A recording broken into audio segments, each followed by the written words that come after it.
नमस्कार, शाम की ब्रेकिंग न्यूज आप देख रहे हैं। मैं हूं आपके साथ अनंत भट्ट। शुरू करते हैं खबरों का सिलसिला। एमपी में फिर भारी बारिश का अलर्ट जारी किया गया है। सिंगरौली, सीधी, रीवा में येलो अलर्ट है। मऊगंज, सतना, अनूपपुर में भी अलर्ट है। शहडोल और उमरिया में भी येलो अलर्ट जारी किया गया है। डिंडोरी, कटनी, मैहर में भी येलो अलर्ट जारी किया गया है। भोपाल, रायसेन में हल्की बारिश के आसार जाहिर किए गए हैं।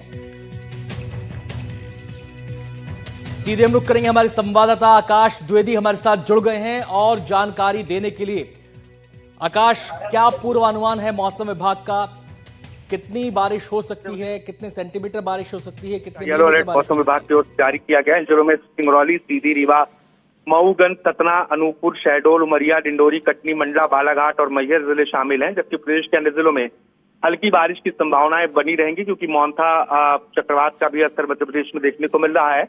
भोपाल, विदिशा, रायसेन, राजगढ़, शाजापुर, आगर, गुना, अशोकनगर, शिवपुरी, ग्वालियर, दतिया, भिंड, सागर, इन जिलों में हल्की बारिश की संभावना रहेगी। अगर हम राजधानी की बात करें तो यहाँ 2 दिन से बादल छाए हुए हैं। आज भोपाल के कुछ हिस्सों में दिन में हल्की बारिश की फुहार देखने को मिली है, जबकि लगातार तेज हवाएं भी चल रही हैं। इस बारिश की वजह से जो किसान हैं, जहां पर खेती हो रही है, वहां खासतौर पर खासा नुकसान होने की संभावनाएं बनी है। और पिछले कुछ दिनों में हमने देखा है कि किसानों की फसलें जो हैं वो बर्बाद हुई हैं।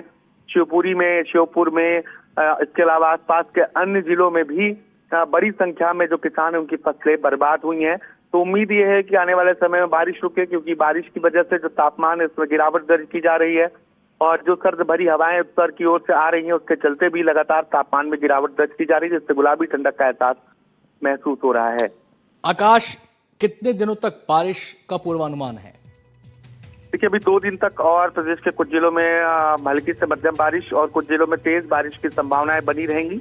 हालांकि मानसून पूरे मध्य प्रदेश से वापस लौट चुका है, लेकिन इसके बावजूद जो लोकल वेदर सिस्टम है वो एक्टिव हो रहे हैं। और बीते दिनों जिस तरीके से मोन्था तूफान आया, उसको लेकर भी मध्य प्रदेश और महाराष्ट्र से सटे कुछ जिलों में उसका असर देखने को मिला, जिसका असर अब तक प्रदेश में देखने को मिल रहा है।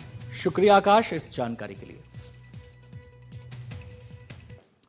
खबर हरदा से है। बारिश के कारण मक्के की फसल खराब हो गई। 15 घंटे से हो रही बारिश के कारण फसलें खराब हुई।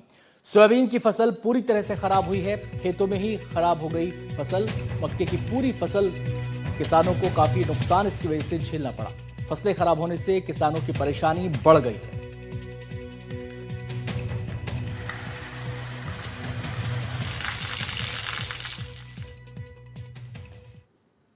बड़वानी से खबर है। बेमौसम बारिश के चलते किसान परेशान हैं। खेतों में खड़ी फसलें बारिश से पूरी तरह बर्बाद हो चुकी हैं। किसान सरकार से मुआवजे की मांग कर रहे हैं। आपको बता दें, लगातार बारिश यहां पर हो रही है। बेमौसम बरसात किसानों के लिए आफत बन गई है। खेतों में खड़ी फसलें जहां पूरी तरह बर्बाद हो चुकी हैं, वहीं खलिहानों में रखी उपज भी खराब हो रही है। किसान अब सरकार से मुआवजे की मांग कर रहे हैं। जिले के खेतिया समेत आसपास के क्षेत्रों में पिछले 6 दिन से लगातार बारिश हो रही है। बेमौसम बरसात ने किसानों की मुश्किलें बढ़ा दी हैं। कपास, मक्का और सोयाबीन की खड़ी फसलों को भारी नुकसान हुआ है, जबकि जिन किसानों ने अपनी उपज काटकर खलिहानों में रखी थी, वो भी अब भीगने और अंकुरित होने लगी है। हमारा जो मक्का है सर वो खराब हो गया। उसके बाद में हमारा जो कपास है वो भी खराब हो गया है। बहुत सारी दिक्कत आ रही है। इसके लिए हम मंडी में जो माल ले जाते हैं तो उसका जो मॉइस्चर बराबर नहीं आ रहा, तो उसका हमें जो मुआवजा अच्छा नहीं मिल रहा है।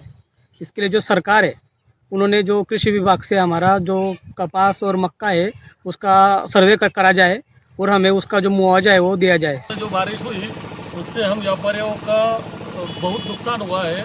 जो माल हमने प्रांगण में फैला रखे थे वो मालों में ऐसे कौन फूट चुके हैं और मतलब बहुत नुकसान है।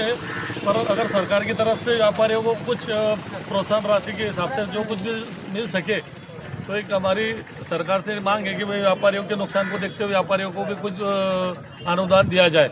और किसान को क्या किसान भाइयों से मेरा निवेदन है कि वो माल उपज अपना सुखा के लाए। सूखे हुए माल के उनको जो मूल्य है वो 1700 रुपये से ऊपर ही मिलेगा। बड़वानी में मंडी के बाहर किसानों का धरना। फसलों के उचित दाम